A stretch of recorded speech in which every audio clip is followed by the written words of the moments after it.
I think we've checked all audios, all videos till now. Looks all right.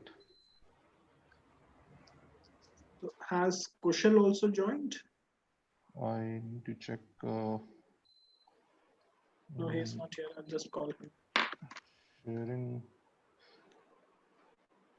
Can you see my screen? Is it visible? Yes, it is.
We got this.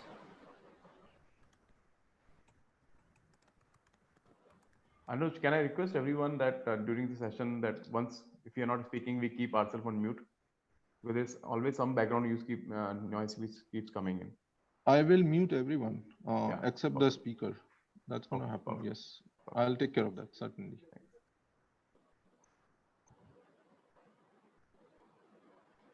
Are you also, Anuj, probably going to show that timesheet at the start? Or we'll just follow that? Maybe you can just give one glimpse of the timesheet and then probably bring it down.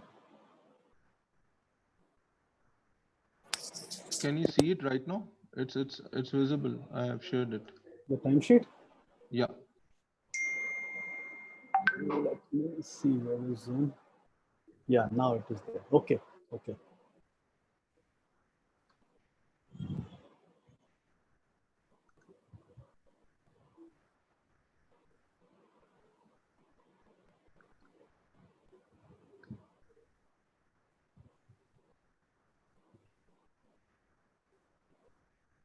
Okay, we got 7 minutes to go. All right. The speaker presentations and yeah, so Dr. Madonna has come in.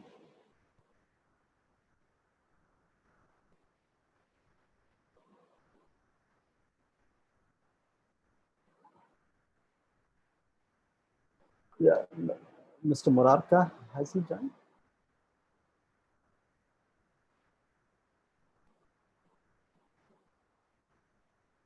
So Jai, in my presentation, I will do the screen share. No, I think, Jose, we've already got a presentation, so we can show it. We can show it on your behalf. You can just have to talk about your sheets, and Anuj will be presenting it on behalf of all of us. Okay, thank you. Yeah, so whenever any of us wants to switch on the slide, we just give a hint to Anuj by saying move to the next slide or next slide, please. And Anuj will switch to the next slide. So that way it would be much more easy and much more, it will take less time to handle the slides.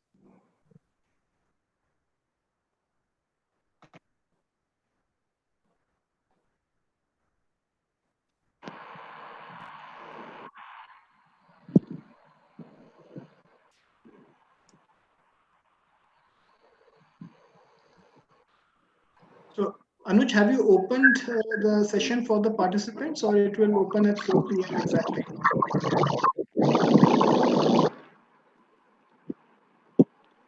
I'll be opening it at 4. I'll be opening it at 4. Maybe a minute more before you can do that. Yeah, if you can do it 2 minutes prior to 4, Anuj.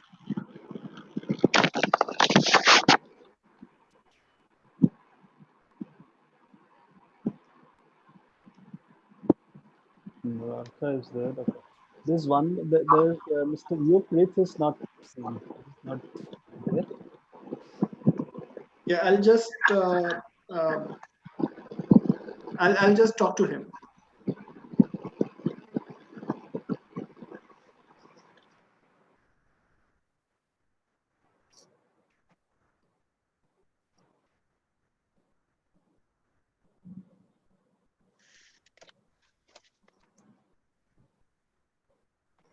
Anuj, is my volume still fine, or I have to increase? So no. It's all right, Sujay. Okay.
Anuj, Mr. Rith is having some problem. He's expecting a meeting ID when he opens his screen. It's requesting for a meeting ID. What is his meeting ID?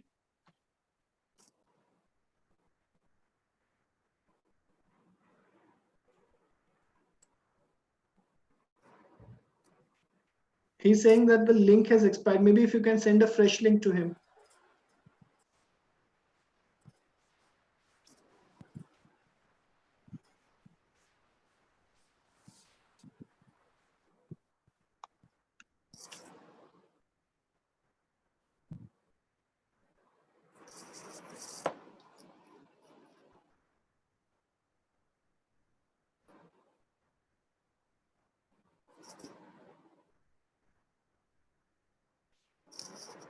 Kushal, is this the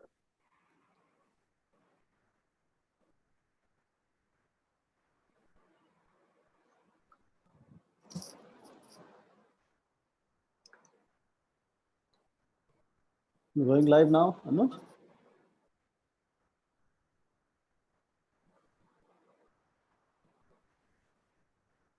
okay? So good luck to all of us. Let's have a great webinar. Yes. Thank you, and all the best to everyone. So.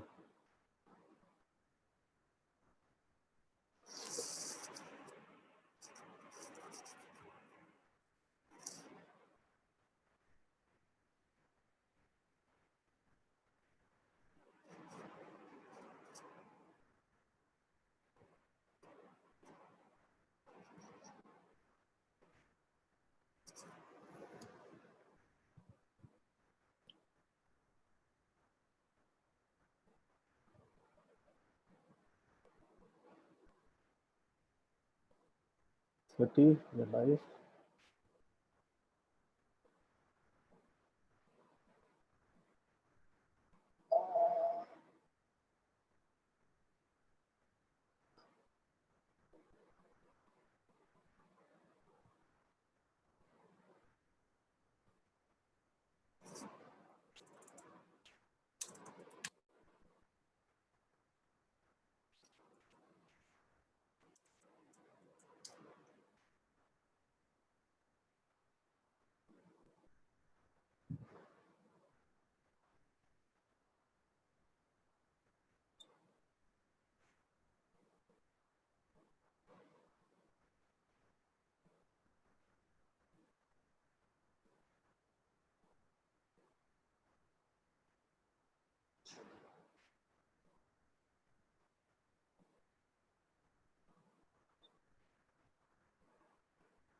Yeah, so can we start now?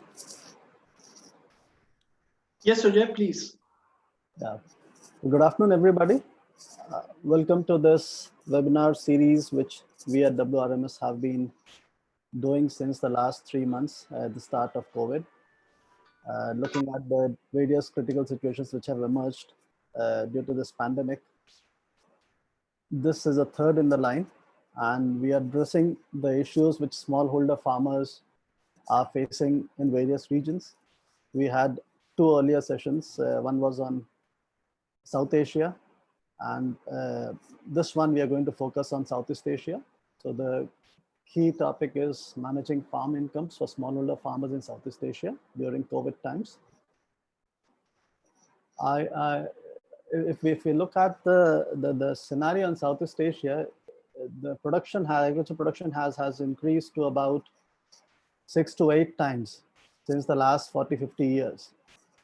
But thereafter, there has been some sort of a slow growth in the Southeast Asian regions. But when we compare that with East Asia has done better. So there has been improvement in the productivity, which has been due to various factors, could be due to seed varieties, irrigation, mechanizations, pesticides, fertilizers, and probably also with compatible sectors like agriculture and fisheries. So some of these factors have definitely helped improve the production of, the production figures in agriculture and its development. But significant increases have to be provided. Have to be done. So the medium-term projections point to a slowing of this growth. That has been some sort of an observation, but there has been development in the fishery sector, the agriculture sector as a combined thing, and therefore policymakers can probably take a slightly deeper look to see how reforms can be brought in to sustain productivity. The projections will still in the region will still continue to see falls due to underaged individuals. However, and that is another reason for growing food insecurity. So this food insecurity will have to be addressed probably in country to country basis. Indonesia, Thailand, and Vietnam have done very well as far as SDGs are concerned. The Sustainable Development Goal 2 is concerned, where it's said that less than 5 to 10% of the population is now just undernourished. Whereas for other countries, for example, Cambodia, Laos, PDR, Myanmar, the SDG 2 target is still far away. And Philippines, of course, is also seeing some sort of plateauing of the improvements, and that's where reforms and interventions will have to be brought into place. So though the scope for change definitely lies there, and the key steps could be to bring in diversity, to bring in best practices, which involve sustainable production, addressing environmental challenges, addressing regional and global markets, and also in improving the service sector, which is associated with the agriculture, the business. So these challenges, they were there already, and they have now been compounded due to this COVID pandemic, which has come suddenly out of the blue. And farmers are the most affected, adversely affected. And the key problems have been in finding adequate markets for them, storage issues at the village level, not being able to meet the demand of the consumer. So where the demand exists at the consumer side, the supply side has a lacuna in the system. So these are certain things which will have to be addressed. The vulnerabilities of the food systems are at stake now. And you see that there could be 3 to 4 key elements which can be brought in to strengthen the food systems, probably by supporting stronger and more local food supply chains. That is one area which is emerging now. looking at better trade balances, trade alliances, and cooperation.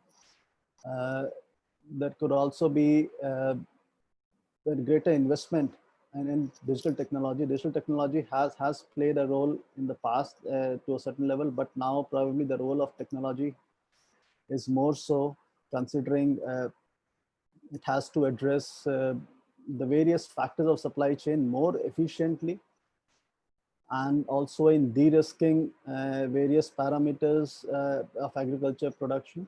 So that's where we see. And of course, the fourth one could be, providing policy support in forms of some forms of stimulus, some forms of short-term gains to the direct beneficiaries.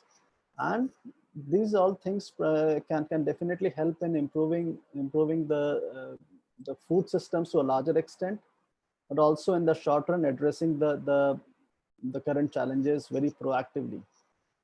Biodiversity is one key factor, which is now probably also going to get one will have to find a balance while addressing the challenges with the smallholder farmers face. It's like either producing more or maintaining the biodiversity at the same time. So we expect these things to be properly focused upon. There has to be some trade-off. There could be some trade-offs, but longer run, the picture should be more towards achieving the zero hunger program of the Sustainable Development Goal, which each of these countries in Southeast Asia are also striving for. So if we look at we've got a very fantastic lineup of speakers today. This afternoon, we've got the three speakers from the first part of the webinar would be Dr. Madonna Casimiro. She's from Erie, Manila, and she's a senior scientist in agronomy. There's Mr. Jose Romeo Ebron. He's from Asian Farmers Association, Manila. He's a cooperative program manager. There's Mr. Ashok Mararka. He's from the Indo-Myanmar Chamber of Commerce. Mr. Yuk Chamronit, he's from Forte Insurance PLC, Cambodia. He's MD of that organization. Mr. Kun Cheng, he's from Peakri, Hong Kong. He's a vice president of the organization. And we've got Mr. Sonu Agarwal. He's the founder and MD of WRMS. So we've got a fantastic lineup of speakers. The first three speakers would be talking more on the farmers' intervention and also on how technology can play a role in addressing some of these challenges. The latter part of this webinar, where we'll have the remaining speakers, they will be talking on how de-risking of certain parameters, including crop insurance and financial inclusion, can be a part of methods to improve agriculture. So technology will be a key player in this particular segment. With this, I'd like to open up with the webinar, and like to start off with Mr. Jose Romeo Ebron. I'll just introduce Dr. Ebron for all the participants and all our audience, including the guests. We've got Mr. Ebron.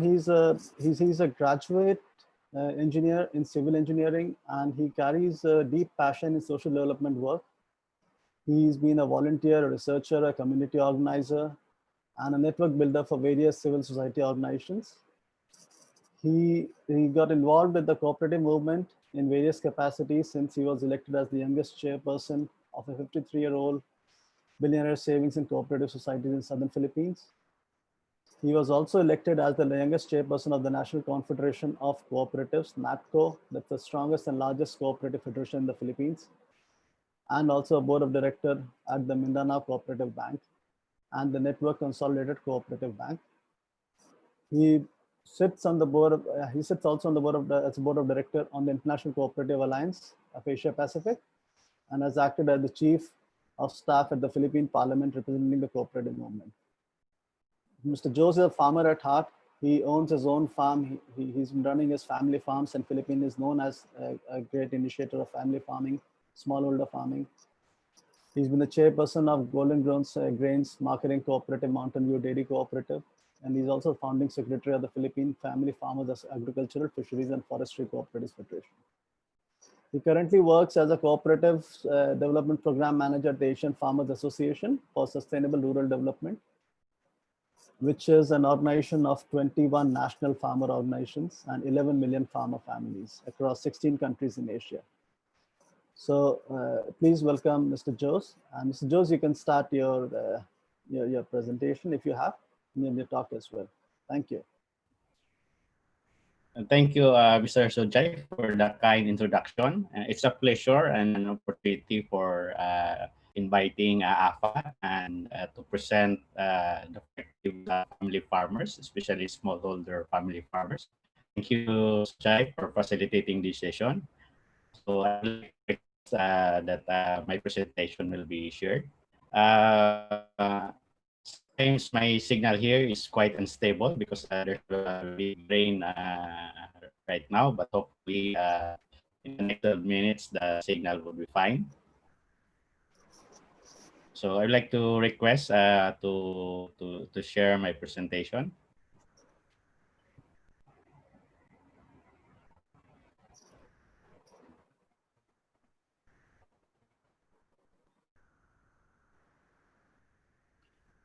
Juice, your presentation is on. You can start. Okay, but I will not see in the full screen. Okay, all right, thank you. All right, can you go to the next slide? Okay, so my presentation would consist of 3 parts. Introduction about AFA, just a quick introduction, and its agenda on the agricultural cooperative system, no, and the agriculture system itself. I would like also to share the perspectives, particularly the impact and the opportunities created by the COVID pandemic. And the last part would be, of course, the conclusion and major takeaways of AFA. Next slide, please. So who we are, no? AFA, as mentioned by Mr. Sujai, Asian Farmers Association for Sustainable Rural Development. We are established in 2002. Our members are 13 million member farmers, but our direct members are National Farmers Organization. So right now there are 20, and there are 1 applicant that will be approved by the General Assembly next year. So we're about 21 national farmers organizations. In terms of primary farmers organizations and cooperatives, we are around 130,000, and we're present in 16 countries. Our cooperatives in the region were established for family farmers engaged in mixed farming and also livestock, no, and forestry. Our vision is to have a just, free, peaceful, healthy, economically viable, and sustainable resilient farming communities in Asia. Next slide, please. Our goal is to strengthen the capacities of the leaders and technical staff of National Farmers Organization, our members, leading to the eradication of poverty, hunger, and increased resilience and sense of well-being of family farmers in Asia. Next. Next slide, please. Okay, what we aspire and do, no? I hope it's clear from there. We have basically 5 aspirations. Of course, we wanted to promote and help family farmers secure their land rights and access to lands, and this is also highlighted during the COVID crisis. We wanted to lead, no, in the diverse production of nutritious food through sustainable agroecology. No? So we believe that it's not only a matter of production, but also producing safe and healthy food. We wanted, and of course, we build farmers cooperatives and the enterprises. And can we go back, please, a little bit? Okay, and promote equitable rights and opportunities among women and men farmers. And last but not the least is to promote young farmers into agriculture. Next slide, please.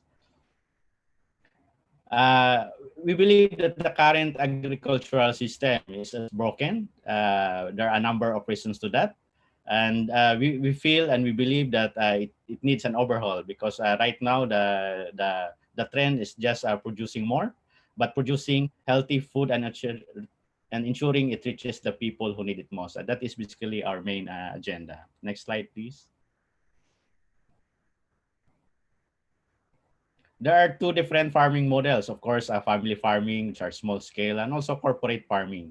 And this corporate farming who are chemically intensive and featuring enormous single crop farms is also the contributory factor, why our agricultural systems is broken. So we believe in family farming through their cooperatives. Next slide, please. Just some facts, no? Of course, for our kind understanding, no? And I think most of you have known this. At least 500 million of the world's 570 million farms are managed by families, making family farms predominant in global agriculture. And 70% of the world's food products are being produced by family farmers. Next slide, please.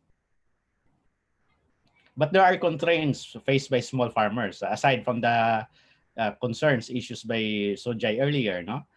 Insecure land rights, low prices for products, high cost of inputs, poor farming techniques, competition from power interest for scarce land and resources, the need to adapt to climate change, no? And of course, the neglect of agriculture and development policies. So these are some of the factors which constrain smallholder farmers. Next slide, please. So given these constraints, we believe in a strong agricultural system. There are basically three pillars: access to technology, access to finance, and access to supply and market. And this access to technology includes digital marketing, digital extension, and the current trends right now. No? Access to finance, not only to finance, but also for securities. No? To secure financing, insurance is very important in this pillar. Access to supply and market, I mentioned earlier about digital market, digital economy, it's very important. Next slide, please. So AFA's framework in building a more sustainable food system. Earlier, I mentioned about the family farming system to the cooperative and the integrated co-op system, which later I will present. The link with the partners and all the stakeholders, including the private sector, and the building blocks for an integrated enterprise among family farmers, which includes capacity building, claim making, and enabling policy environment. Next slide, please. So this is just one of the pillars. No, I would not need to present all the pillars given the limited time we have. But pillar one for family farming system for simple agriculture, it's very important that family farmers produces safe and nutritious food to enhance and ensure their livelihood, but also consolidate them into a cooperative or organization. And this is where digital extension is very important, internal generation of savings, and also credit, and the provision of the production loans and even securities, including insurance. And of course, how farmers cooperatives be able to engage in the whole value chain and where they have a say in all parts of the value chain, from production up to the market. Next slide, please. So AFA believes in sustainable agriculture, as I mentioned earlier. Others would call it agroecology. And in the Philippines, we have this technology called Integrated Diversified Organic Farming System, or IDOFS. Next slide, please. And this is can be found in the FAO, no? The introduction of the elements of agroecology. And this is very important to fix the broken system that we have right now. Next slide, please. So this is just one of the examples, no? When we say sustainable agriculture, of course, and agroecology, it's very important to support the production of input supplies and not just rely on chemically intensive agriculture. Some of the cooperatives right now are this is part of their growing enterprise, be able to produce fermented biobacterial and fungal fertilizers. Next slide, please. And when the production is achieved, no, it's very important to support and enhance the farmers by putting additional value to their products. And what we have shown here is the organically grown black and brown rice, and this is packaged and this is marketed and sold to the institutional buyers. And this is where I think the income of the farmers would be insured, not only in terms of production, but also in the value addition of the products. Next slide. Next slide, please. Okay. And I would like to share some members' initiative on during the COVID crisis. You can see here the ruling women-led vegetable stores, given the issues on mobility and the issues on transportation. Some of our members able to set up women-led vegetable stores and transfer from one place to another to be able to reach directly the consumers. Next slide, please. Partnership with government programs is very important, as you can see here. This is a pipino or cucumber. This is a kadiwa on wheels of the government part of the program. And one of our primary cooperatives, Lamak Multipurpose Cooperative, is engaged in the production and consolidation and packaging of this cucumber and sold that through the kadiwa government project. Next slide, please. And this is another initiative, Co-ops for Food. This is initiated by one of our members also, AgriCo PH, or Philippine Family Farmers Fishery Forestry Cooperatives Federation. This is supported by USAID and Agritera, COVID-19 pandemic and beyond, through co-op to co-op trade. No? So there are efforts right now, making the value chain shorter, and be able to connect the producer cooperatives directly to another cooperative, which is primarily consumer cooperatives or homeowners cooperatives or subdivisions cooperatives. Next slide, please. And these are another examples. In the leftmost corner, I don't know if you can, sorry, a little bit small. The kitchen gardens in Myanmar. Our members there allocated food packs for their members who are affected by the COVID crisis. The second one is it's in Siwa in India. Siwa is a big association in India, and they allocated 5 lakhs to produce face masks, and to provide to their member farmers. And the third one is in Nepal, and others are in the Philippines. Then able to show that family farmers were able to cope up and continue their production, and despite of the limitations, continue to link the farmers to the market. Next slide, please. So right now, I am now on the conclusion. COVID-19 has exposed vulnerabilities within the current food system, and adapting agroecology practices as a strategic approach can help to build a resilient and sustainable food system. So we believe it's not only production, but also adapting to agroecology practices. Diversification can help increase farm productivity, both on-farm and off-farm sources. And investing in farmers' organizations and cooperatives as capable, accountable, responsible, effective service providers to their members, including extension, consolidation, storage, insurance, and many others. Next slide, please.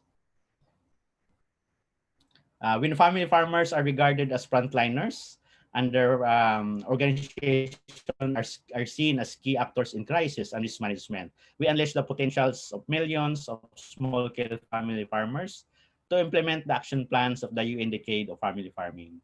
We believe that through this, it will accelerate the achievement of the Sustainable Development Goals, especially SDG 1, no poverty, and SDG 2, end hunger, promote food security, and sustainable agriculture. So I think that's the last slide. I'm a little bit 1 minute over. Not the least, I would like to leave this message: no farmer, no food, no future. Thank you very much for your kind attention, and it's a pleasure to share with the WRMS Live. Thank you.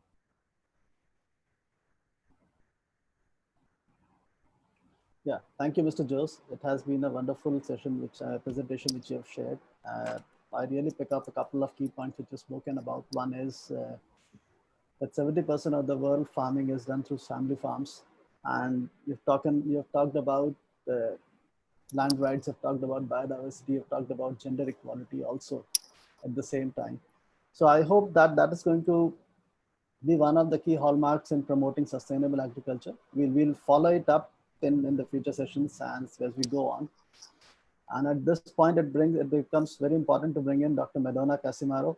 She is the senior scientist agronomy at the International Rice Research Institute, and probably a very apt speaker at this point of time to talk on this subject. She's based out of Manila at the headquarters, and if just do a short brief bio what she has been doing. She's currently involved with 2 World Bank funded projects which are being run in Laos and Myanmar. And she also leads projects on research and development in Philippines. Since 2012 to 2015, she has been assigned as the representative of IRRI to Myanmar.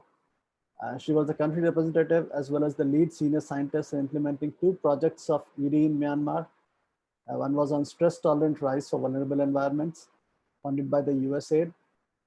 And the second one was reducing risks and improving livelihoods of smallholder farmers, funded by Livelihoods and Food Security Trust, that's LIFT. Prior to that, from 2008 to 2011, she led an Australian Centre for International Agriculture Research funded project to improve productivity and profitability of smallholder rice-based households in Eastern Indonesia. Even before that, she had worked with the Philippines government in various capacities. Her research experience has been on farming systems, weed science, agronomy, spanning to over 30 years. She is involved in high impact research and community development projects, which use participatory approaches to adaptive research in working with farmers. Dr. Madonna was the Deputy Director for Research and Development from 2006 to 2008 at the Philippine Rice Research Institute. She was also the Deputy Director for R&D. She was the leader of rice-based farming systems for 5 years, 15 years of experience at Phil Rice. That is up to 2008. Prior to that, is capped by her work on diversified rice-based farming systems, which is also known as Palayamanam, which became the platform of the Institute in working with rice-based farming communities. In 2010, the Department of Agriculture adopted Phil Rice's Palayaman as the national program for food security and poverty alleviation in the Philippines. This program was also adopted by the Agriculture Department as a strategy for smallholder farmers in rain-fed, low and upland areas to better adapt to uncertainties and negative impacts brought about by climate change. Dr. Donna had obtained her Doctor of Philosophy in Agronomy and she's a Master of Science in Agronomy from the University of Philippines in Las Banos. That was way back in 2000. She has published 9 refereed journal papers, 70 scientific and technical papers, 10 book chapters, 3 training manuals, 3 guidebooks, 6 foreign funded project reports, and has edited 5 books. So ladies and gentlemen, we've got Dr. Madonna Casimiro. Dr. Casimiro, you may start your presentation. Thank you very much for coming here.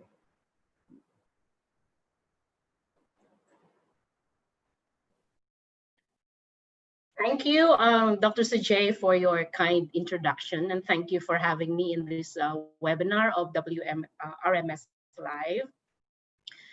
This afternoon, I will be sharing with you some technologies and IRRI's experiences and new developments in farming systems in Southeast Asia, and I will be zeroing in the countries where I have spent much of my time working at IRRI. Next slide, please.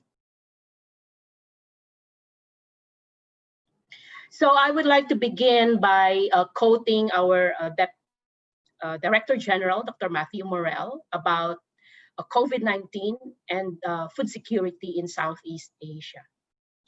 The COVID-19 crisis is felt widely but unevenly. The impacts of the pandemic pose immense threats to the health of communities already struggling with hunger and on the livelihood of vulnerable groups, including farmers.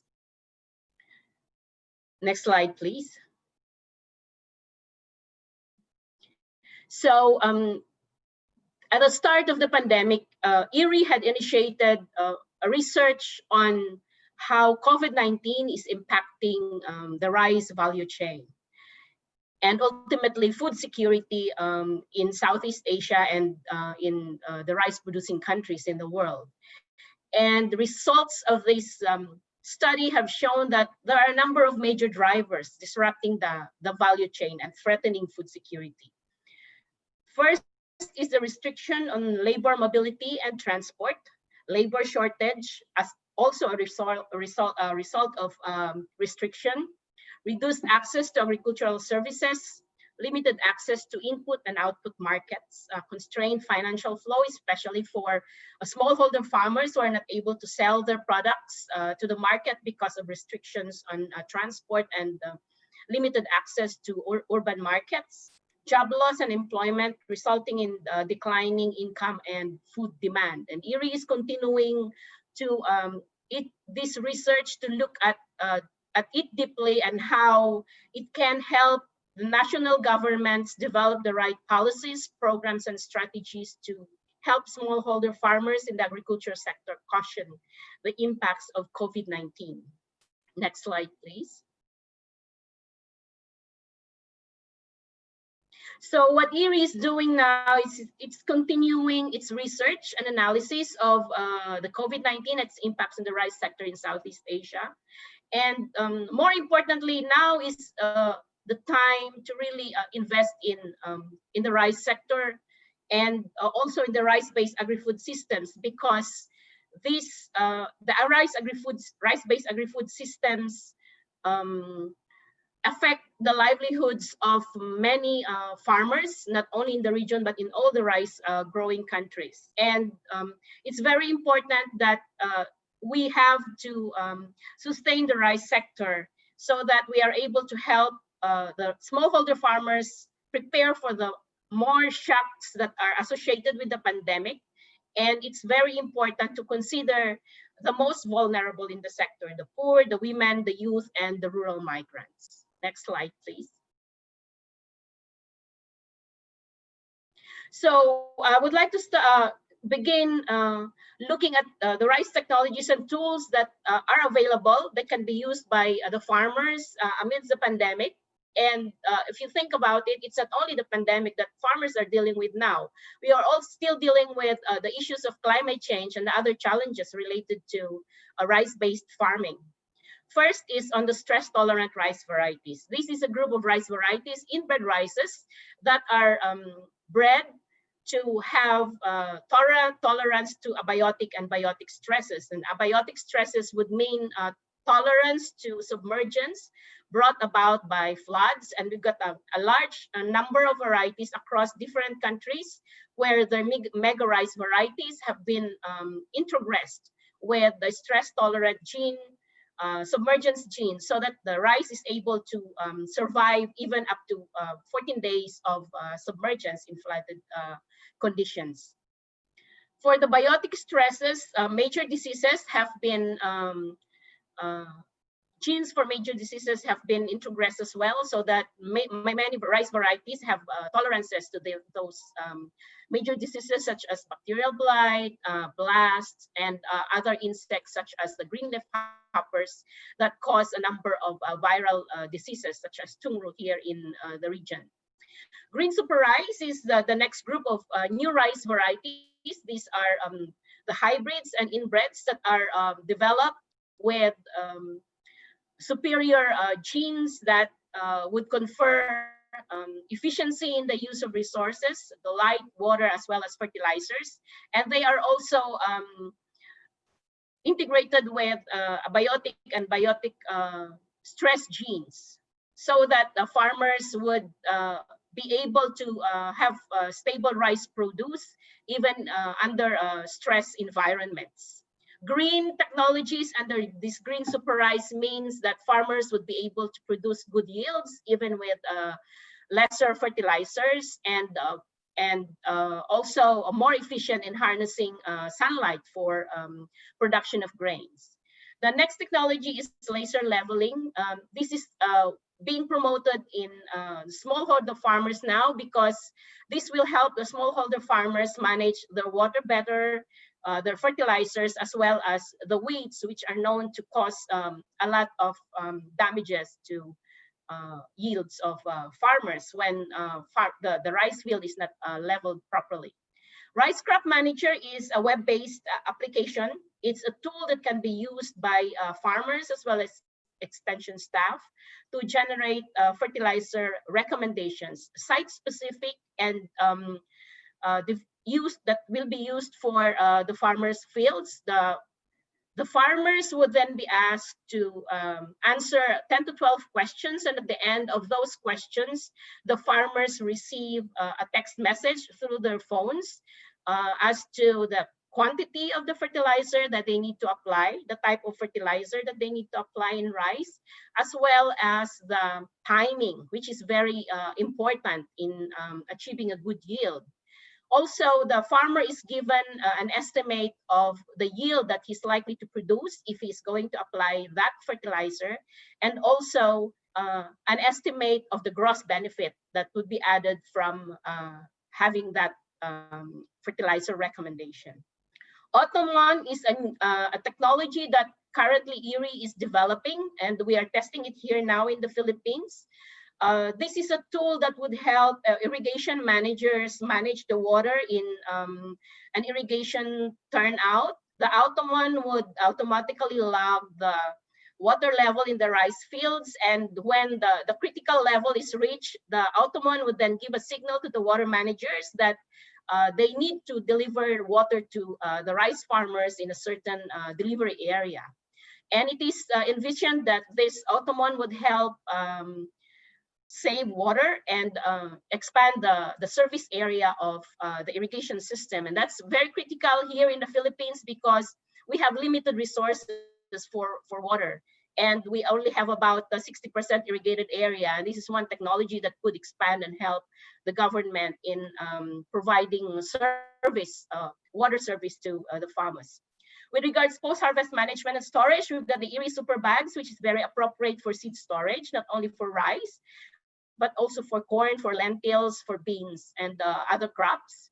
And the other one is the solar bubble dryer. This is a new portable off-the-grid bubble dryer that can be used by farmer groups that are located in far-flung areas and who do not have access to the dryers, especially during the harvest season when there's limited storage. So dryers, they would experience losses in terms of quality of rice.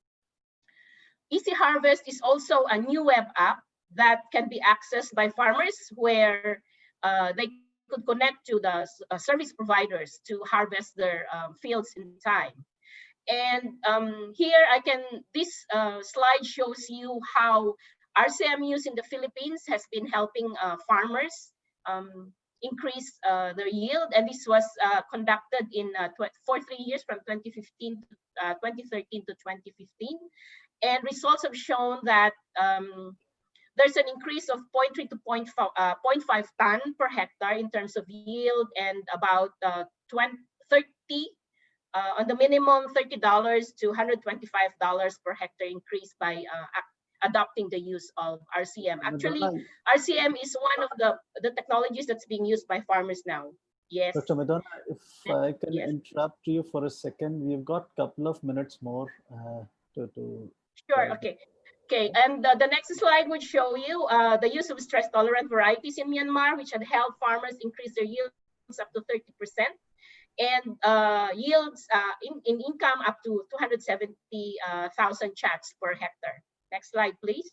Diversified farming systems, as has been said by, next slide, please. Okay, so these are some of the best management practices that are used by farmers. And the next one that I'm going to show you is on diversified farming systems. As Mr. Ebron had shown you earlier, that this is one technology that farmers can use to diversify income sources of farmers. And in Myanmar, we tried this with farmers for 4 years, and we have done some trials with them, did some training on diversified farming systems. And results have shown that farmers would increase their yields and income by as much as 13 times compared to the original yields when we started the project. Next slide, please. So this is the Kay of Jo, a lady farmer that we work with in Yangon, Myanmar. And she has a 12-acre rice farm. At the start of the project, she was only planting rice. And at the end of towards the end of the project, she had diversified her farm. And we have noted significant increases in her production as well as in her income. We've got other documented cases in this region as well as in Yarwadi as well as in the dry zones. Aquaculture production is also a potential diversified farming, and the results of that mini research that we did in Myanmar also showed that farmers can have additional yields of fish from the ponds, and that this could provide the source of protein and additional farm income to the farmers. Next slide, please.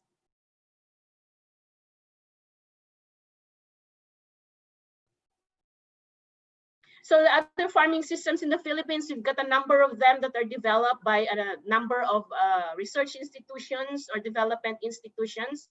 Palayamanan is something that I have developed together with the Philippine Rice Research Institute, and it's now being used by the government as a part of the national program for food security and to improve the livelihoods of smallholder farmers in the country.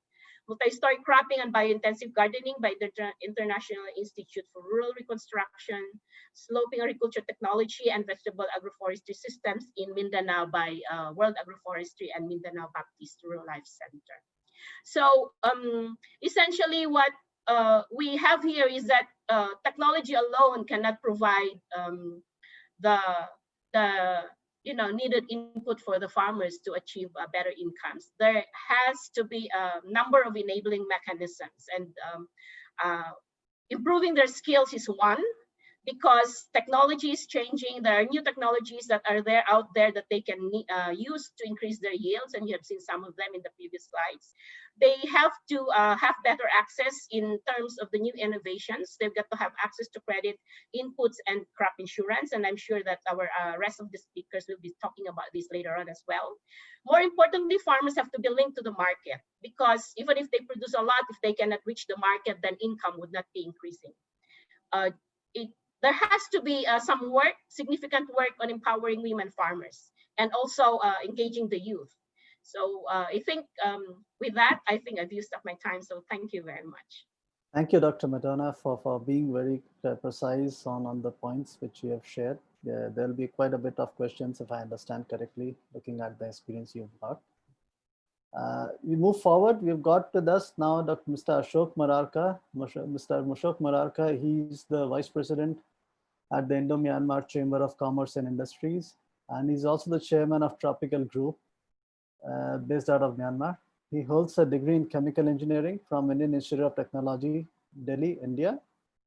He has been working in the Myanmar since 1998, and all his efforts have been towards increasing agriculture production through high quality seeds, new irrigation methods, mechanization, and other digital and technological advances which can be brought into the agriculture development. Mr. Mararka, this is open for you now.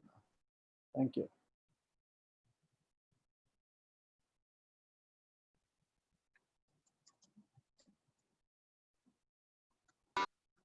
Sorry. Thank you, Sujay, and hello to everyone. I'm really happy and feel honored to be here on this webinar. We've been in the seed business since last 20 years, and I would like to narrate a couple of stories which really made a difference to my life and also explains the importance of good seed. The first occasion was we had trialed some myco cotton seed in 50 acres in Netoji village. Now, after 4 months, when we got the results, I saw that most of the farmers were having 250 to 300 bales of cotton, but one farmer was sowing more than just about 120. So I asked what happened.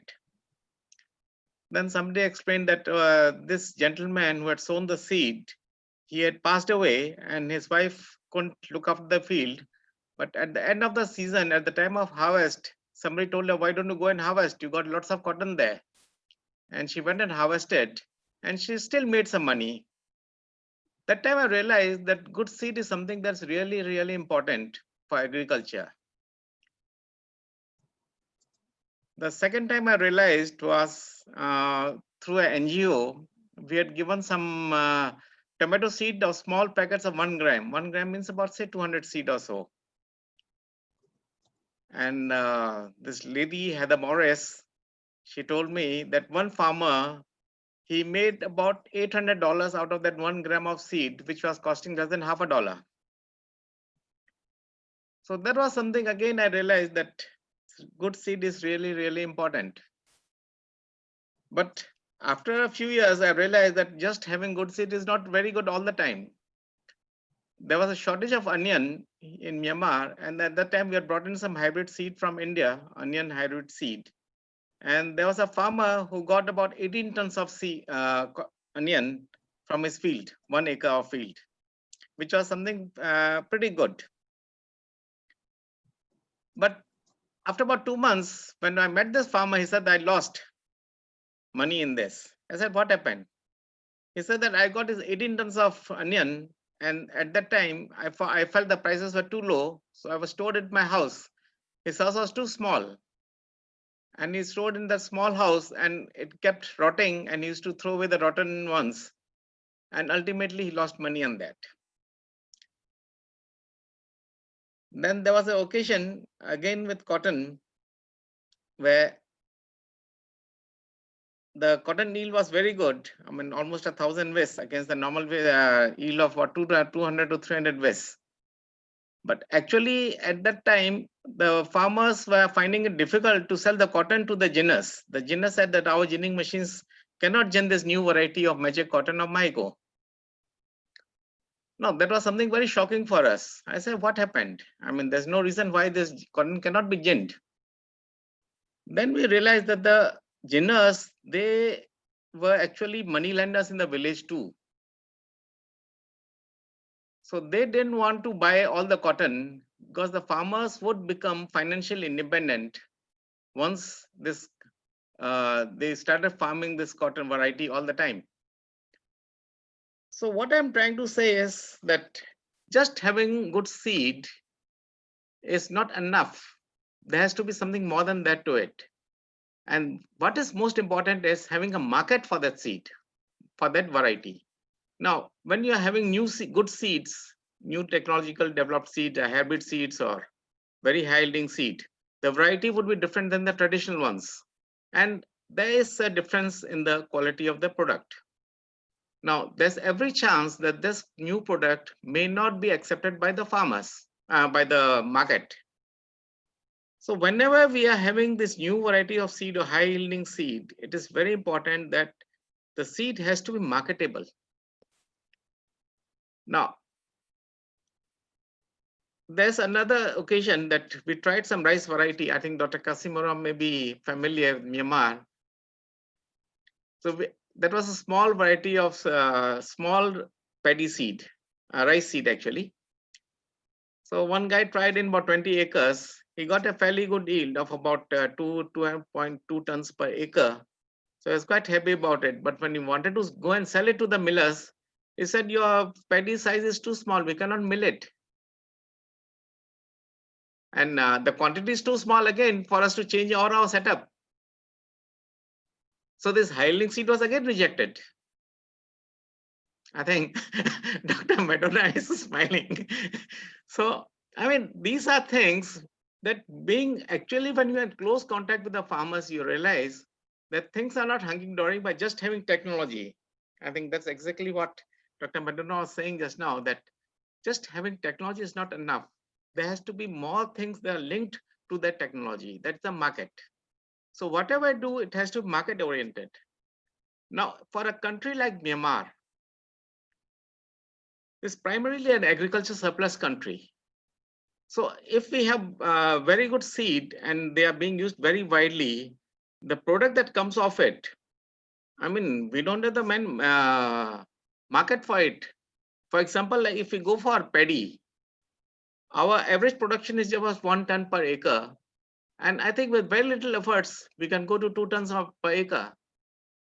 But if we go to 2 tons per acre, we need all the harvesting facilities, we need the storage facilities, we need the milling facility, and we need the market. Now, where is that? Not yet. So now we have come to the conclusion that the best way for a country like Myanmar to increase the farmers' income is go for contract farming in a very large way. Now, if we go for contract farming, what happens is that price is fixed. Now, if the price is fixed, if the market prices go below, the buyer gets all the material, and he may get from outside the market whatever he's contracted. But if and secondly, if the funding is there, the farmer will always feel that if I go and sell to Mr. Sonu Agarwal, I'll deduct his 200,000 charts that he's loaned me, and I'll get only 600,000 charts. If I sell in the market, I'll get 800,000 charts. So he'll prefer not to deliver to Sonu. He insures the farmer's fields against the weather risks. So that way, it doesn't have to loan to the farmers anything. The farmers has got an assured buyer, and once they are assured that even if the weather risk, the weather fails, they will get certain amount of payment. There's a minimum guarantee of return for them. They will be ready to sell the product at a little lower price than the market price at the time of harvest. They can go for a contract price. So that is the only solution that we are looking for, is having some product from the agriculture insurance system where the farmers are insured against the weather risk, and the buyers are also insured against the weather risk and the non-delivery of goods from the farmers. So that is one thing that I had to ask WRMS to look at. But there are two risks involved. One is the weather risk. One is the risk of failure to deliver the contract. So if that is possible, that will be excellent. So I think that's about it that I want to say on this webinar. Thank you, everyone, for listening patiently. Thank you, everyone. Bye. Thank you, Mr. Moran. You've been very precise and crisp in your comments, as well as in maintaining the time slot. We completely appreciate that. And at WRMS, we'll definitely try and address a couple of issues which you have raised. So Sonu probably will touch upon them when he speaks at the later end. So we've got now with us, if we move forward, we have now with us Mr. Yuk Rith. Yuk is he's the managing director at Fort Insurance Company at Cambodia. He holds a degree. He holds a degree in economics from the Institute of Economics, and under his dynamic leadership, the Fort Insurance Company has become one of the leading private insurance companies of Cambodia in both general and life insurance. We look forward to hearing his views on the subject from Mr. Yuk. Mr. Yuk, you can proceed. You've got 10 minutes to go, please. Thank you.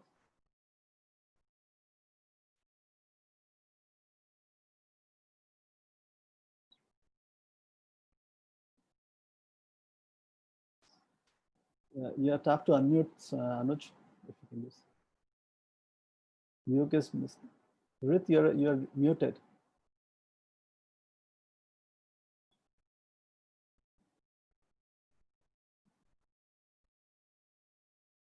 Anuj, can you unmute Rith?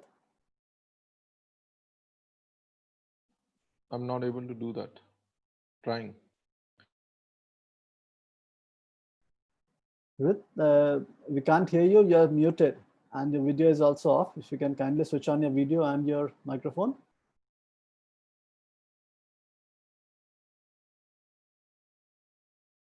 Can you hear us?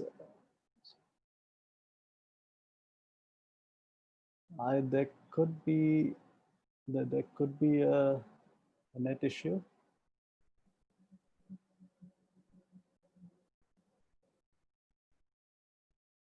Or shall we proceed to the next speaker, and maybe then we can come back to Mr. Yuk after this? That would be good. Thank you. Can we have Mr. Kun Cheng and the next speaker? We'll come back to Mr. Rith once probably his net connection improves and he's able to come back online. Sure, I'm ready. Right. So if I can introduce Kun to all of you. Yes, Kun is the Vice President Analytics at Peak Re, Hong Kong. It's a specialist reinsurance company, and he's got experience of over 12 years in data analysis and underwriting in general insurance business. His present role is also about managing global risk portfolios. He's involved in developing new tools and framework for agriculture and property risk management, which reflects his organization's approach of using modern tools to identify and analyze opportunities in reinsurance.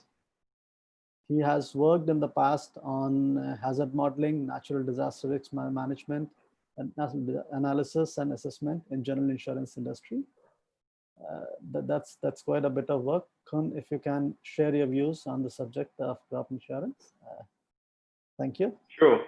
Thank you very much for the introduction. I'm very pleased to join this webinar, and very nice to meet all the guys in the seminar. And I will touch a bit of my topic on the topic of agriculture, climate change, and resilience. All the previous presenters all gave a fantastic presentation of talking about how technology and how the actual skills in the farming and cultivation could help the farmers to increase their yield in order to further increase their, stabilize their income. So today, I will just take a couple of minutes today to talk about how climate change will impact the agriculture economy and how insurance industry can help the farmers to stabilize their yield and stabilize their income, provide some protections, and give them a more resilient lifestyle. Next slide, please. First of all, next slide. Yeah, first of all, first section will be touch 3 basic facts of Asian agriculture. It will be very quick. Next one, please. Okay. First, I want to say this is a fact. Fact number 1 is we have a lot of population related to the agriculture in Asia. In Asia, in total, we have more than 4 billion people, and more than half of that living in the rural areas. That means most of the people will related to the agriculture cultivation, and to make their lives sustain, everyone in the rural area, every farmer is very hardworking, day and night, to prepare the crops in the field, to harvest the crops in the field. And in the right corner, you can also see the different and very difficult terrain people need to work on. Next one, please. Although the population is great and the working environment is not pleasant, the Asian populations, Asian farmers produce incredible productions all around the world. So here I present just 6 of the top ones. Number 1 productions in the global. Rice is a basic and is a foundation of Asians' most consumed crop product. Cotton, fiber, vegetable. These are the basic ones that all the farmers in Asia will work on day to day during the year. And also, Asia is the center of the tea production, and Asia is the center and produce the most rubber, natural rubber in the world. This is fact number 2. Okay, next one, please. Fact number 3 is in Asian countries, we will face very frequent catastrophe events. So here I just present 4 of them. The first one is the drought. Every year, no matter you're in the tropical area or you're in the northern hemisphere, even further north, in the higher latitude in the northern hemisphere, you will face different type of drought situations during the year of farming. The second one on the right upper side is the cornfields that are inundated after a landslide, mudslide event. So we'll see all the corn will be damaged. The third one, left lower corner, is all the rice fell down after a wind event. So in Asian countries, most of the Asian countries, Philippines, Thailand, Vietnam, Chinese mainland, China, Taiwan, will all face different types of wind damage. And Asian is one of the most typhoon active area in the global. And on the right side, right lower corner, we also face some non-natural catastrophe event. And this is actually one of the events that is now happening in Asia, is the pest. So we can see from the picture, locusts are flying cover the entire sky. So most of the damages were caused by this different type of catastrophe event or the pest strike. This will be a very, very frequent thing that we will see in Asian farming life. Okay, so next one. Here I will just touch a little bit on what is the impact from climate change. So everyone is talking about climate change.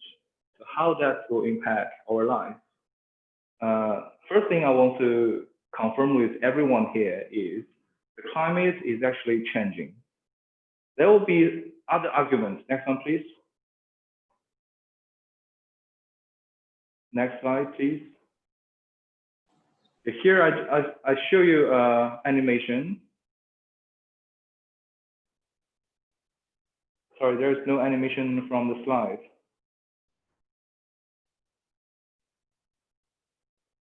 Okay, never mind. Actually, this is an animation of showing the Arctic ice area over the last 40 years. We can see the area covered by ice is actually dropping, while we can see the temperature chart on the left lower side is for that area is increasing. It's a very, very solid evidence of showing climate in our global is changing. There will be a lot of argument of whether the global is going to be warmer or whether the global will be colder. There will be a lot of uncertainties.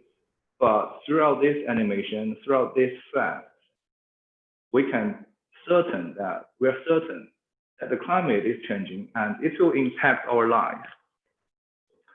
There is also scientific proof of while the temperature of the Arctic area is increasing, there will be more emissions from the Russian coastline. So the carbon dioxide concentration in the atmosphere will be increased significantly due to that sudden warmer environment. Okay, next one, please. So in the upper side, this is a chart of showing over the past 60 years, the Northwest Pacific typhoon formation with the background of showing the inshore circulation of this area. So the gray color means it's a neutral year. The blue color means it's a colder year, which is normally people will call a La Nina year. The warmer color, orange color, is showing a El Nino year. That means the temperature over the sea area is warmer than normal. So we can see that the darkest three pillar in the background is actually within the 30 years. And the widest, darkest orange color is in the past 10 years.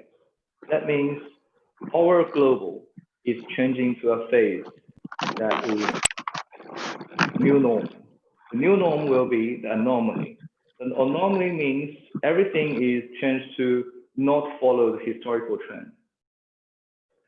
So we will see uneven monthly distribution of a lot of the weather factors like the rainfall. On the right side corner, I show you a chart of the monthly distribution of rainfall for Thailand last year in 2019. Left ones actually is the average. Go back to previous, please. Left side is showing January rainfall for Thailand. On the right side is showing the August rainfall of Thailand. You can see Thailand is supposed to be an evenly distributed rainfall country. However, during last year, the rainfall distribution is very unevenly distributed. And with the changing climate, we will see more extreme events in the regions. And this year, China experienced the longest hail rain period. It's 30 days longer than past. And on the left lower corner, you will see a number of 900 millimeters. That means within one day, within 24 hours, this place experienced the entire year's rainfall.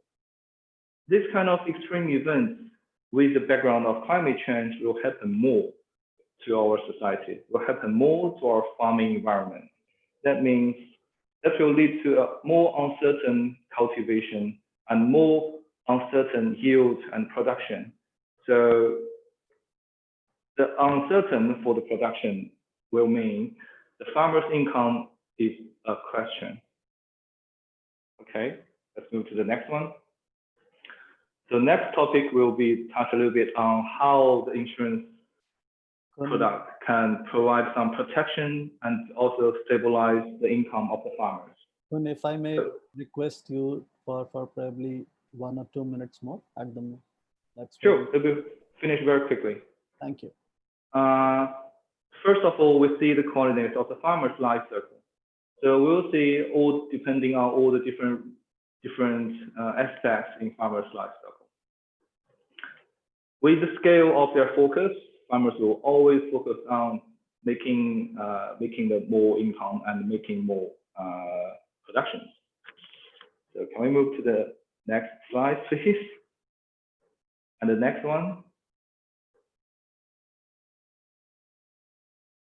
Okay. So further,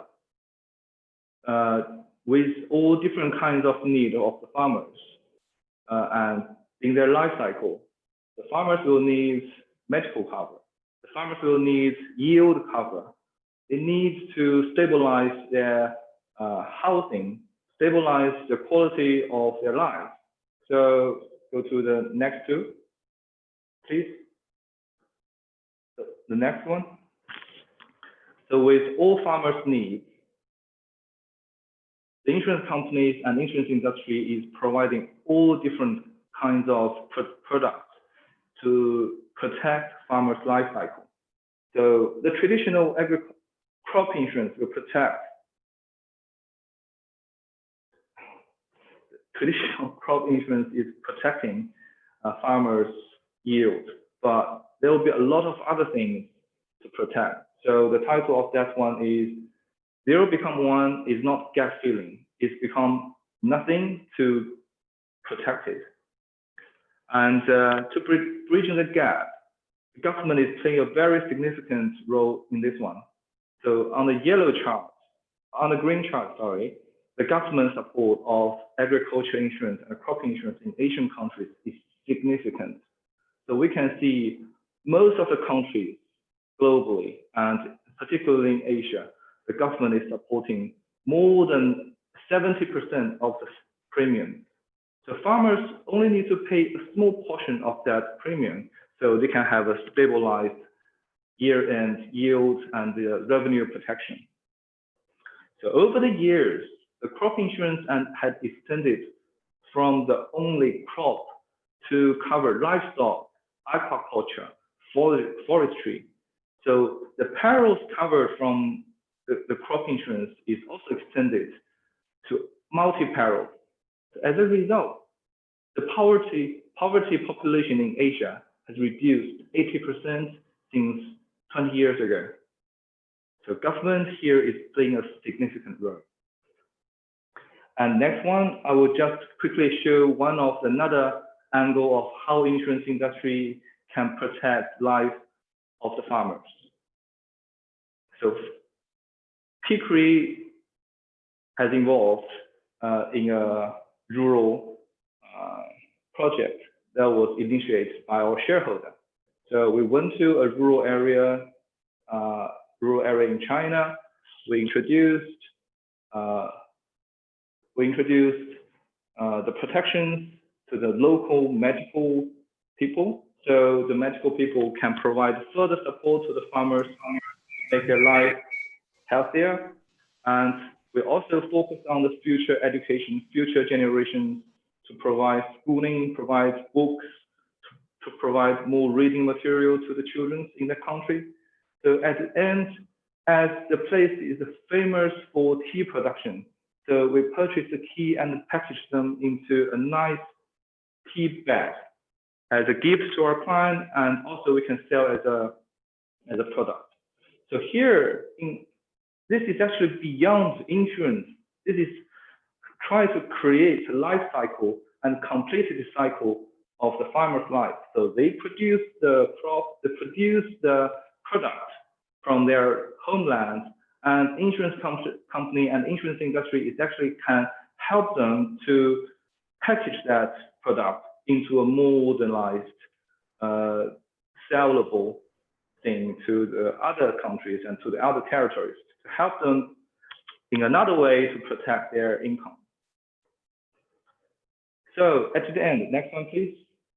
Insurance product is actually help the farmers to minimize the uncertainties and the impact of the climate change, and can stabilize the income and to the unexpected expenses, and prevent back to poverty due to illness and critical injury or a catastrophe event, and ensure the life quality and family health for the farmers, and to maintain the sustainable development. Okay, thank you all. This is my all presentations. And at last, you will have my contacts. If you have any questions, please feel free to contact me. Thank you. Thank you, Kun, for being precise and for sharing your thoughts on how reinsurance can bring in development for the farmers. I appreciate. We've got, thank you. We've got Mr. Rith. I did just saw him online, so we've lost him again, I guess. Maybe Sonu, would you like to start your session? Maybe we can bring. No, let's just give a minute to Mr. Rith. I think he's there. And Anuj is switching the slides. Let's just give him a minute. One second. Yeah, he was there. So just.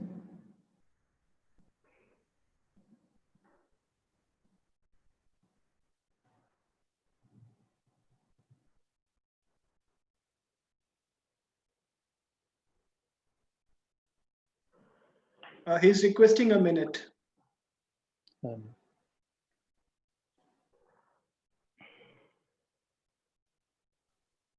we take some questions, please? I think some questions have been shared. Yeah. Yeah. So I think we can use this time for a couple of questions. This one is for Mr. Morarka and Dr. Madonna. It's from Tin Kiao from Myanmar, I guess. He says Myanmar government's response to the crisis through the COVID-19 fund and the relief plan, which includes measures to offer relief and initiate a resilient recovery, including tax relief, credit for businesses, food and cash to households, as well as policies to facilitate. Would you have your opinions on this CERP and the current agriculture sector development strategy for Myanmar? Either of you could respond, Dr. Madonna or Mr. Barka. Okay, I think the SERP that is being implemented in Myanmar is very similar to what we have here in the Philippines. I think that's a good strategy or a good relief to businesses and social amelioration to those that are suffering. The other issue on the agriculture sector development strategy is a good document because it offers recommendations to resolve some of the broad issues that are hampering development of agriculture sector in the country. And we're very happy to see that many of the inputs that we have provided with regards developing the rice sector are also put in place, and they are covered under the Myanmar Agriculture Development Strategy as well. And we're waiting to see how things will pan out, if they will be able to get the necessary funds to fund those programs that they have there. Right. Thank you, Dr. Matana. We've got Mr. Yuk, I see, online now. Mr. Yuk, welcome to the webinar. Mr. Yuk is the managing director at Fort Insurance Company in Cambodia. He's now brought this company, Fort Insurance Company, as one of the leading private insurance companies in the country in both the general and life insurance sectors. Mr. Yuk, you can share your presentation and your talk on the subject. You've got a maximum of 8 to 10 minutes if you can try and be precise within that limit. Thank you. Thank you very much, and please apologize on technical error. My presentation today, we have 5 parts. One part, we are talking about overall of agriculture in Cambodia. Cambodia have very small countries in between Thailand and Vietnam. We have 181,000 square kilometer. We have population of over 15 million. Among 15 million, 50% of our population are farmers. We have about 1.7 million farmers, our farming is the main crop is rice. Then the rice production, we plant about almost 2.5 million hectare. The average, please, can you go to next slide? Okay. Average farmlands per family is about 1.5 hectare per family. A family of 5 people, average family size 5 people. Rice cultivation, our cultivation, especially on the rice side, depend our traditional cultivation is based on weather-related cultivation. We have rice is the main crops, and our second crop are maize, cassava, sweet potato, peanut, etc. This is a main crop. In year 2009, in year 2019, agriculture have about 20% of our GDP. Please, next. Why we start our pilot test? Because please bear in mind that Cambodia do not have crop insurance run in full force yet, still in pilot test. Climate change is the challenges for every country in the world, especially in Cambodia. You see, because of climate change, our affect a lot to agricultural production, and so become a trap for poverty. And there are many people living agriculture industry moving to other sector as well. And the people have been pay attention to climate change and adaptation and resilience of climate change. Our government and other organizations such as World Bank, ADB, etc., find way and mean to support the farmer to reduce the impact of climate change, and then to make people more resilient to the climate change. We see crop insurance is one of a solution to support the people. Therefore, we start our crop insurance pilots. We have 4 pilot tests. One is a weather index crop insurance that thank you to Sunu Akrawa that helping us to establish this one. We test this weather index crop insurance for 14 commune in Battambang and Posat province. We install 14 satellite weather station that this weather index that designed by weatherist Sunu Akrawa. We cover about a shortage of water, dry day, and excessive of water as well. The sum is based on production of cost per hectare. The premium charge around 7 to 8%. Maximum payout 100%. This pilot test subsidized 80% by us as an insurance company. We charge the premium only 20% only. We involved with 159 families. Among the land is 170 hectares. And our second test is on soil moisture index crop insurance as well. This one we are working with Swiss Re that support us. We test in 7 districts in 4 provinces. Data provider is satellite data from Bandesat.com from Netherlands. Our coverage is district level, and after that we move to commune level. We move from district level because of a lot of complaint from the farmer that the ground result and satellite data differences, because this we set up a wide one district level. Before we move to commune level, to cover flood and drought, the same. The sum is based on production per hectare. Premium we charge around 8 to 9%. The payout 20 up to 100%. Yeah, in 2018, and 20 up to 17% and 2019 because we moved to commune level. No subsidy. There was 318 farmer involved with us. We test in 650 hectares.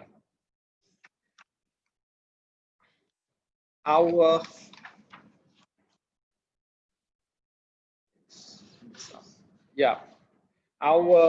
challenges of these 2 testing.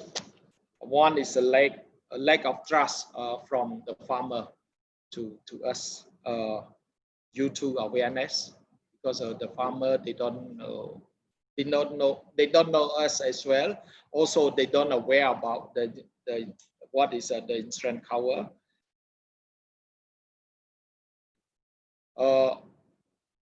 We need to have a farmer insurer regulator capacity building.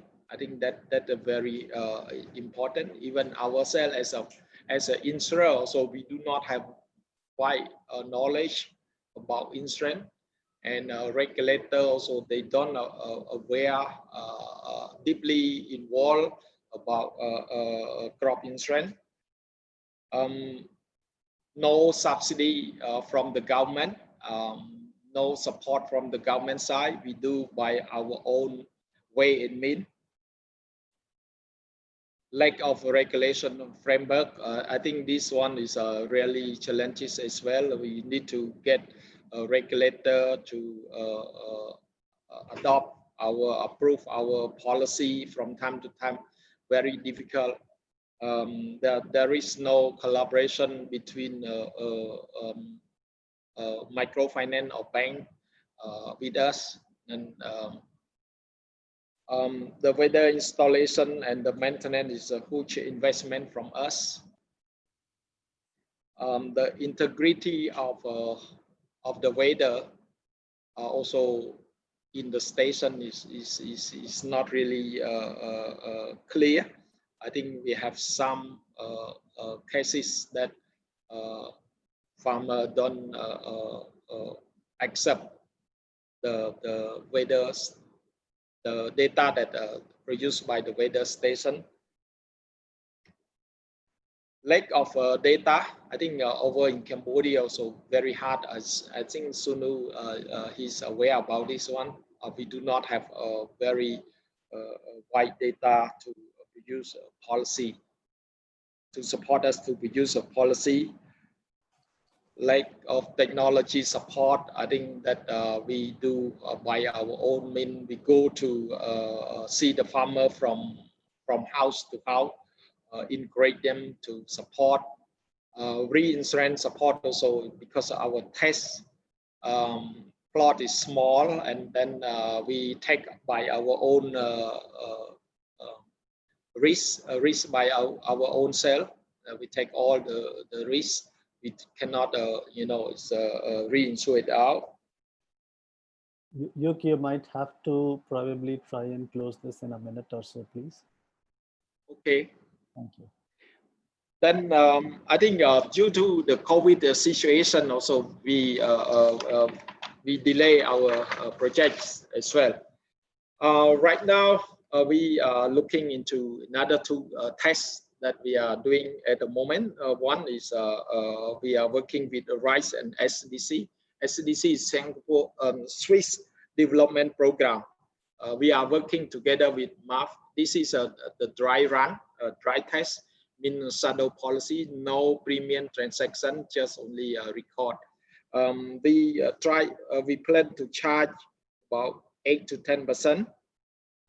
This one, because of no cash transaction, we test in 20 communes involved with 17,000 farmers.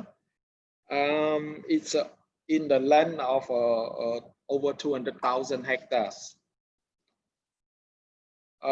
This one we just start and right now complete a field project, and we do another one, but this one has been postponed with the Ministry of Finance, ADB on this project. The implementer by MAF and PMO. Forte also as a leader in this program. We involved with 116 villages in the 3 provinces. This test is the sum is only 100,000. I think it's based on only the seed cost. ADB plan to subsidize 50%, and we want to test one. It's 3 o'clock. 10,000 hectares. Yeah. Sorry, 10,000 family, 15,000 hectare land. Okay. See our activity, and you see within the last 6-7 years, we invest a lot. We involve a lot with agricultural insurance. We spend. We have a team that focus in agricultural insurance. We spend our own money from the insurance company. Our other source of fund, no source of fund support us as well. We do by our own way and mean. Yeah. I think a lot of challenges for Cambodia side, because of right now you can see that many test plot conducted by us, doing by us, and then there was no involvement from the government, not much government involvement. We do by our own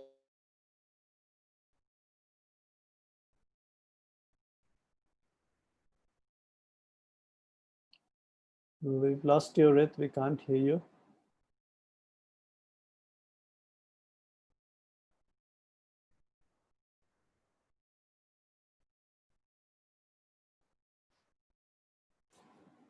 Maybe, yeah, he can join in later, I think, at the Q&A session. That was towards finance to distribute our product. Okay, I think this time is up, but you can read from the presentation. And thank you very much for give us a time to present our problem. Appreciate your being here, Mr. Rith. Thank you very much for presenting your views and the wonderful work which you have initiated in Cambodia. The pilots which have started will go a long way for sure.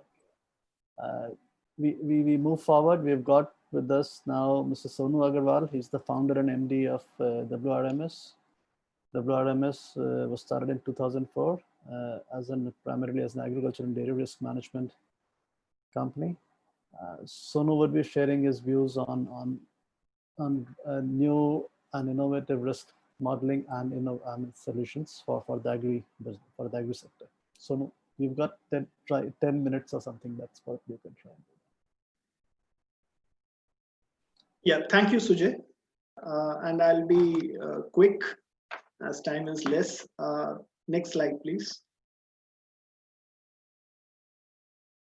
Yeah, so very briefly, WRMS is an agriculture and dairy risk management company working in 2004, and today we cover more than 2.5 million farmers under our various products and services. Next slide. Yeah, so one of the key challenges we all know, and the previous speakers have talked about it, that there are technology products available, there are insurance products available for smallholders. But the problem is that the farmers, the small farmers, they do not adopt to these technology or insurance solutions so easily. The uptake is really low because one of the reasons is that they are not able to see adequate return, or they don't have an assurance on a guaranteed return if they use these products. Next slide. So what we have tried to do over years is to integrate the technology and insurance solution together to offer a guaranteed yield and income to the farmer. So the farmer, if he knows or he or she knows that they have used this technology and insurance, then a certain minimum income is guaranteed, which is giving them adequate returns on investments in these products. Next slide. So this is an example where how this product works. This is an example of a chili crop. So a minimum yield, in case the farmer uses the technologies which are prescribed, a 2,500 kg per acre yield is guaranteed to the farmers if he or she follows the technology. And if they use the better technology practices, for example, if they treat their soil, if they use treated seeds, if they fertilize their fields in a proper way, in a recommended way, use the right pesticides, irrigate, then there is a bonus which is given to them. So a base 2,500 kg per acre yield is guaranteed, but if they invest in these new technologies, another 1,000 kg per acre yield is guaranteed to them, as a bonus, so that they have adequate incentives to invest in these new technologies. Next slide. And the reason why such a product is possible, because over years from our crop modeling experience, we have seen that if the farmers are irrigating their fields better, they're using better water management practices, if they are using preventive care to manage pest and diseases, if they are treating their soil, if they are doing proper soil nutrition, then there is a certain increase in yield, which is definitely possible. For example, in this graph, you can see those farmers who were using better seeds, were irrigating their fields better, they were using preventive care, they had a 200 to 300 kg per acre advantage. They could get a 200 to 300 acre yield, more yield. And so if they're using these practices, then it's possible for a service provider like us to guarantee a higher yield to them should they follow these practices. Next slide. Yeah. And one of the challenges is how to ensure that, how do we know that the farmers are following these better practices? So what we do is that we make available farm mechanization to the farmers. So the farmers use these instruments to till their fields, to harvest fields, or to plant seeds, and each of these instruments, each of this machinery is equipped with sensors, which gives us an idea whether the machinery has been used in the field or not. We would these sensors communicate live to our server where the machinery is and what purpose it is being used. So if we know that the farmer has used this machinery, we can give that incentive on yields to the farmer. Next slide. Likewise, through satellite technology, we can know whether the farmer has irrigated the field or not. So through satellite pictures, we can make out whether adequate soil moisture is present in the field. If the soil moisture is not present, then a communication goes to the farmer that, look, you have to irrigate the field if you want to avail an incentive. If you want a guaranteed yield, please irrigate so that you can get the incentive. And through satellites, we are able to monitor whether they have given the irrigation or not. In fact, there are some instruments also which are made available to them through which automatic irrigation is possible. So these instruments sense whether there is adequate soil moisture in the field, and if it is not, they will automatically irrigate the field. Next slide.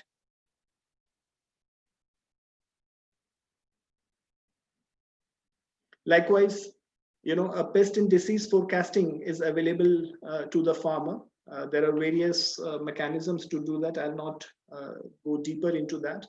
But based on these forecasts, advice on preventive care or spraying appropriate chemicals is given to the farmer. And in case there is a shortage of labor, if the farmer is not able to spray by themselves, these spraying machines are made available to the farmer. Like the way we order taxis today, these machineries can be ordered so that these machines then automatically spray the farms. And this is also, these machines are equipped with sensors which relay the data back to us saying that so much that this farm has been sprayed, and so we are sure that the yield incentives or the assurance can be given to the farmer. Next slide. Weather stations which give adequate weather advisory. There are farm phone applications which are available with the farmer through which they can know what's the weather forecast, and if there is an adverse weather event which is possible, adequate advisory is given to the farmer so that they can undertake preventive care practices. Next slide. And as Mr. Rith was and Mr. Kun also explained, that in case the weather is so bad, there's such a severe adverse weather event that technology cannot manage that risk, then the insurance is put in place. So in case there is an adverse weather event, we will get the necessary compensation from the insurance companies, and that can be passed on to the farmer. So using these new technology solutions plus insurance, we are able to give a guaranteed yield, a farm level guaranteed yield to the farmer, which ensures a minimum income to him or her. And my last slide. Yeah, during the times of COVID, in some parts, we offered a COVID package, which was basically the farmers were given a kit of necessary agriculture inputs at the beginning of the season, so they do not have to go around to purchase these inputs from shops. They were given timely, real-time assistance to manage the crop as the way I explained, and they were assured of a minimum yield if they follow the practices. If they use the kit at the appropriate time as suggested, they would get a minimum yield. Their prices were hedged on the commodity exchange on their behalf, or in case of vegetables, tie-up was done with the modern retail stores or through with various procurement companies, and a guaranteed price was offered to them should they produce the necessary commodities. And also an health insurance was given as part of the package, so that just in case they get infected by COVID or any other disease, they could get an insurance compensation for hospitalization expense. This was a package which was offered to our farmers to manage the COVID risks. With that, I would close my presentation, and I'll be open to questions later. Thank you. Thank you, Sonu, for sharing these thoughts. Quite a few sets of innovative programs which could find use among the farming community in the Southeast Asian agricultural region. We'll take, I think, questions probably after this. We've got a guest speaker with us, Mr. Priyanshu Goyal. So maybe after Mr. Goyal, we can go with the question and answer session, a short one.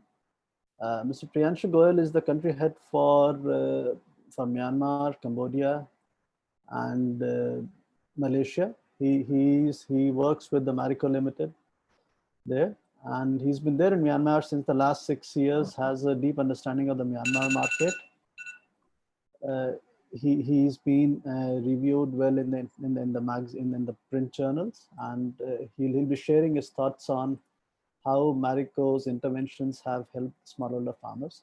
Priyanshu, you have try and be within 3 to 5 minutes at the most, and share your views, please. Thank you. Yes. Thanks, Sujay. Can you hear me clearly? We can. Great. Yeah. So I'll try and start with some certain parts of Southeast Asia in the discussion, and then move focused on Myanmar. So as everybody talked about, that COVID-19 impact on especially small farmers is unprecedented, both in terms of job losses and also the interrupted remittance flows of migrant workers' income, which has reduced significantly during this COVID period. Locals who live on farms but also have other jobs have also lost income during this COVID period. There was a survey, phone survey conducted in June with 30 Thai farm households. More than 80% reported that this year's rainy season as such is going to be normal for them, while they are more affected with the drought of 2019. But 65% of the farmers reported that there is a problem in purchasing agricultural inputs such as seeds and fertilizers, which is more like a credit problem, and limited access to credit and other financial barriers were also mentioned. Overall, if you see in terms of problem, the security of land tenure and access to credit, capital inputs, remittance income, and obviously safe food and water is what is considered as a major impact of COVID-19. Next, please.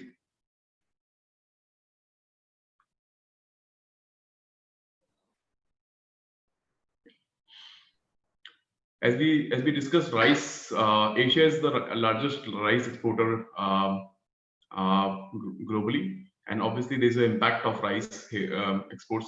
Global demand for food stockpiles has pushed rice prices for consumers to levels of 2008 global economic crisis. China, which is the biggest rice consumer, have seen the surge in the first quarter, increasing the rice imports by 60%. Thailand export prices increased by 25% due to COVID-19 outbreak. Cambodia has seen a 42% growth in their first 5 months in 2020. Farmers in Mekong, Vietnam, who grows rice paddy, have seen a record-breaking crop in February 2020, and they've actually benefited from the price hike associated with the pandemic. Overall, impact is not only on farmers, obviously agricultural input retailers. There was a survey conducted with 221 input retailers in Myanmar across all the states in 21 to 23 May this year. And results are actually horrifying. 90% of retailers have surveyed experiences some kind of disruption. Major issue has been cited as loan repayment collection and disruption of supply. 40% of retailers have seen higher transportation cost as one of the reasons for increase in prices of fertilizers and maize seed compared to last year. More than half reported lower sales of fertilizers and pesticides, And about 3/4 of input retailers expect lower revenues in 2020 compared to 2019. Next, please. Most of the retailers have experienced a price increase of fertilizer, maize seed, vegetable seed, and pesticides. And as we shared, 73% of retailers are experiencing a decrease in revenue from 10% to 20% over last year. Next, please. Myanmar livestock and dairy sector is also impacted with COVID-19. There was a survey again conducted with 4,900 breeders in Myanmar from 24 townships. And with the survey, the result is that there's a decrease in demand and obviously difficulties in transportation impacting 40% of the sector. Milk and meat prices have come down due to decrease in demand. Sector urgently needs assistance to marine workers, loan disbursement by the government, and job creation for marine industry and improvement in the current export condition. And I actually personally believe that there is a huge opportunity in Myanmar in dairy sector, and it can be brought to life by a white revolution kind of a thing as Myanmar, as India has done in 1970. Government support to smallholder farmers in Southeast Asia. Thai government has done a great support during this period, May to July. They've given a 5,000 baht per month to smallholder farmers. Cambodia has also supported some debt relief to farmers. Vietnam, some big businessmen have supported through daily supply of rice to poor households. However, in Myanmar and Laos, there has been a problem of microfinancing and loans. Next, please. Priyanshu, you have a minute, please. World Bank is also supporting to Myanmar farmers. They have recently approved a $200 million credit from International Development Association. There are a series of short-term support plans, which includes digital agriculture technologies development and online transactional platforms for agriculture goods. And then obviously longer and medium-term support plans. Next, please. There are three big interventions which are required to mitigate COVID-19. This is obviously overall, but mostly Myanmar. An expansion of Myanmar Agriculture Development Bank credit allocations to smallholder farmers will increase their ability to purchase labor and mechanized services, as well as other agriculture inputs. That's one. Second, ensuring the availability of agriculture inputs at retail dealerships is essential. Otherwise, they will not be able to buy them. Third, cash transfers targeted to smallholder farmers will support those farmers who are likely to most difficulty in financing labor. And overall, if these things are taken care of, I hope this pandemic they can survive. Thanks. Thank you, Priyanshu. You've been just able to make the cut at the right time. I appreciate that completely. Can we take the questions now? A few questions now, and maybe then we can have the concluding remarks from Mr. Arup Chatterjee. Probably be able to also include the sessions from above. Just maybe a few questions, and if all the panelists are fine, we can try and cross over this webinar by another 5 or 10 minutes. Is that okay with all of you? Yes, Sujay, it should be fine, and we can have questions, a few questions. Yeah, there were quite a few which came through. A lot of them have been answered on the live itself chat, but we've got a few of them. Okay, we've got one from Mr. Sudhir Goyal, and he says that is it possible to move to subsidy-free crop insurance by minimizing losses like being attempted under SecuFarm? So Dr. Sudhir Goyal, he's been the Principal Secretary of Maharashtra government in Western India, and he's a well-reputed man in the field of agriculture in India. This question comes from him, Dr. Goyal. Somu, would you like to answer this or any of the panelists? Yeah, so we have been trying a few projects, and it looks like it is possible because if you use smart and sustainable technologies, it's possible to reduce risk in a farm, and which reduces the insurance premium quite a bit. And so the need for subsidies is lower. If you do an insurance project in an unadministered location where you do not have control on whether the farmers are using right inputs, then the risk is much more. And as a result, the subsidies are much higher. Whereas if you are doing insurance in areas where you are using new technology, the risk is much lesser, and hence it's possible. I think it's possible to do programs without government subsidy as well. Thank you. Thank you, Sonu. There's one more for Dr. Madonna. The question is that how can the farmers access the tools given by ERI? How accessible are you? Well, I think I have responded that question by chatting in the by typing the answer box. But anyways, usually the tools and technologies that ERI generates is handed over to our national partners. It's with the governments. So depending on where the farmers are living, for example, they can connect with the governments, and they can also connect with us so that we could lead or link them to the national partners whom they should connect in their countries. We also have some technologies, for example, that are with the private sector. For example, the ERI Super Bag and the solar bubble dryer is something that's linked with a post-harvest company here in the Philippines, as well as in some other countries. So they can link with them as well. Right. Thank you, Dr. Vilmana. There's one more which says that if marginal farmers are engaged in cereal cultivation, can they have that much of earning to meet the basic needs of the family? And if not, what would you like to suggest to have that much income from 1 hectare of land? And any models existing here? Well, actually, that's a basic problem if farmers would just be planting rice, because the income is, as he had said, it's just enough to provide for the basic needs. And what I would say is that farmers could slowly venture into a farm diversification. On the minimum, from our research here in the Philippines, a farmer can set aside, for example, if he's got only 1 hectare, then he can set aside half a hectare for the rice. And then a part of the rice, the farm would then be allocated to various components, like beginning with a vegetable patch, because this does not require much, input for the farmer. And slowly expand the components that he can have, and then add chickens, small livestock, because these are the things that are doable among farmers. And we have had experiences with a number of farmers having that kind of strategy. It's a phased integration of the different components so that the farmers can diversify and slowly realize added income from this, aside from the rice crop. Right. Thank you, Dr. Madonna. There's a question for Priyanshu. And here it says that, can you share how poultry farmers have been impacted by COVID? If you have some info on that. Okay. So actually the poultry farms have been, the major reason is demand. There is no supply chain issue.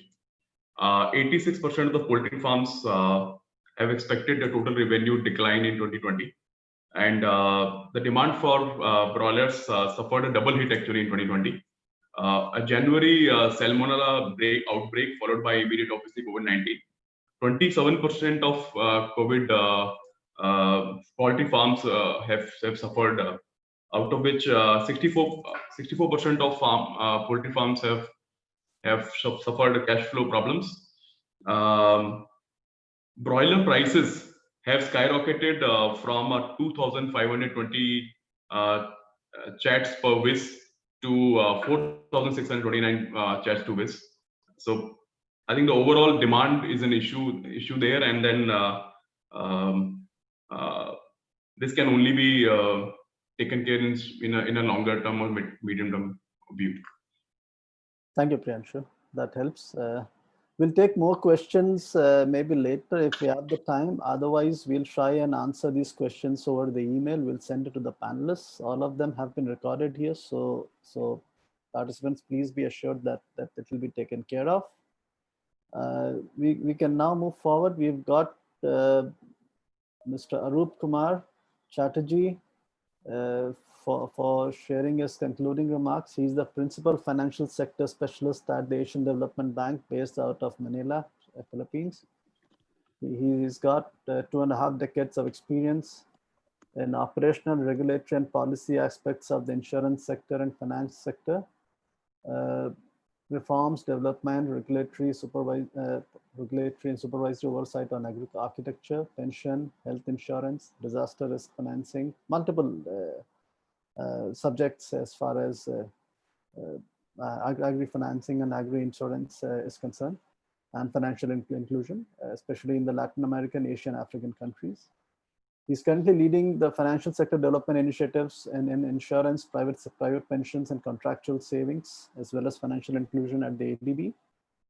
He chairs the joint working group of the International Association of Insurance Supervisors. And he's also the principal administrator of the IES and the Bank for International Settlements in Basel, Switzerland, as well as the joint director at the Insurance Regulatory and Development Authority at India. Mr. Chatterjee, if you could share your concluding remarks on the overall session so far. Thank you. Thank you, Sujoy, and very good afternoon to all of you. It has been really a privilege to listen to all of you. In fact, it has been a blessing in disguise to be the last speaker rather than the first speaker. And thank you, Sonu and team, for organizing this excellent seminar on managing farm incomes for smallholders, farmers in Southeast Asia in the times of COVID-19. COVID-19 has been definitely has made a paradigm shift so far. The agriculture sector in specifically is concerned, and the general economy of Asian food systems. The immediate impacts, what we see and what panelists have already mentioned, is of course on food security, which has been translated in terms of loss of income from workers, stay-at-home orders because of lockdown, closure of institutions, and then as a result of that, triggering of food and social safety nets partially, because there were a lot of safety net programs which were associated in normal times which had to be closed. Then something which possibly I did not hear is also, of course, market disruptions is something which happened, but also a lot of wastage, So farmers had to waste their fresh vegetables, fruits, milk because of lack of transportation facilities, freezing facilities, and what Dr. Madonna mentioned in terms of lack of access to markets. So that was one major issue. The other major issue which happened was labor availability also, because a lot of migration took place also of labor. And that is also something which led to labor shortages and things like that. And then in terms of building farm resilience, of course, there were the issues which I highlighted. And these were there was a double whammy, I would say, in terms of some of the regions being exposed to natural disasters and catastrophes, as a result of which farmers suffered dual damages, not only in terms of their agriculture, but loss of homes and livelihoods which they could still survive on. And finally, something which was also mentioned is the lack of access to finance. The microfinance institutions in particular had have a problem now in terms of lending. So the farm sector is now exposed to a lot of informal sources of finance and things like that. So things have not been that rosy in that sense, but I think every cloud has a silver lining, and you should never, what they say, you have to take advantage of these types of incidents in that sense. In that sense, if as an optimist, you would say that what would be the learnings from the crisis in terms of increasing preparedness for future shocks, and also in terms of looking at opportunities. And definitely there, one of the things which we are noticing is there will be a shift from urban to rural. And the future will also possibly in the near term become rural also. So there will be increasing focus on rural because of food security needs, and also in terms of looking at generating employment in terms of a post-COVID response. So those are certain things which will lead to opportunities in terms of investments in the rural sector. And if that needs to happen, then possibly the government alone cannot do everything, and the private sector would need to be crowded in. So if we need to crowd in the private sector, enabling environment has to be built in. There has to be an accurate measurement of risk. There has to be a proper price signal of risk. And those are the things which possibly the insurance sector can assist in terms of more better calibration of risk.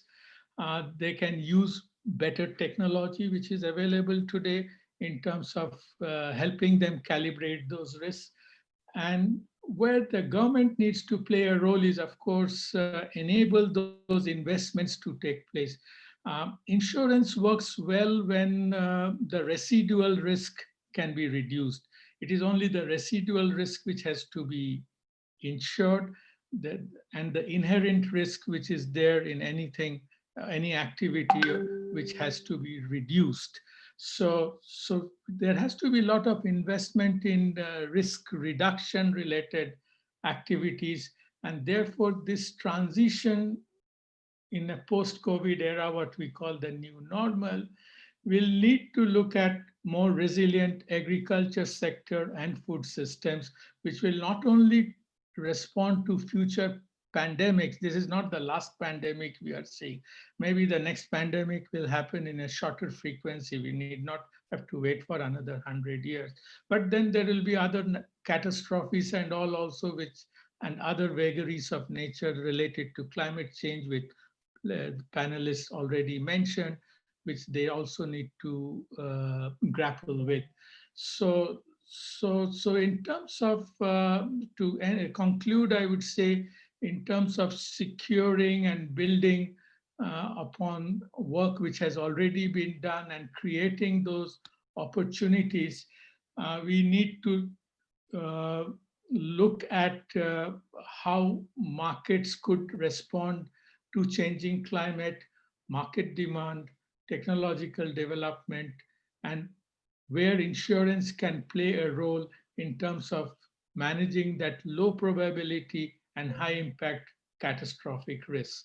So if that can happen, it will help in driving in investments in the rural sector, which will help in raising productivity. It will help in rising incomes. It will help in what we call deepening sustainability, building resilience, and ultimately to a prosperous rural development. So I would conclude with that, and thank you very much for a very, very patient hearing. And I wish you all success, and wish you safety at home, and also in your work. I wish you success. Thank you very much. Thank you, Mr. Chatterjee, for summing it up so well, rounding it off with all the crop activities related to crop insurance, to digital interventions, and for smallholder farmers, addressing risks in an innovative way, covering up all the subjects at the same point of time. I appreciate that completely. I wanted to ensure that before I leave, the audience should not leave me, you know. So. No, I think we started off with, I think, more than 250 plus or something, or 300 participants, and we are still around 200. So that's a pretty good audience we've had. Maybe Anuj, when he can share the figures slightly in a more exact manner.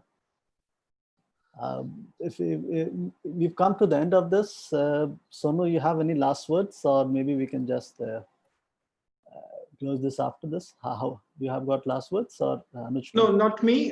My colleague Anuj. So vote of thanks is expected from him. Anuj, if you could. Yeah, Anuj. If Anuj is the Chief Executive Officer and also Director at WRMS and the founder with Sonu together. So Anuj, if you can share your vote of thanks for all the participants, please.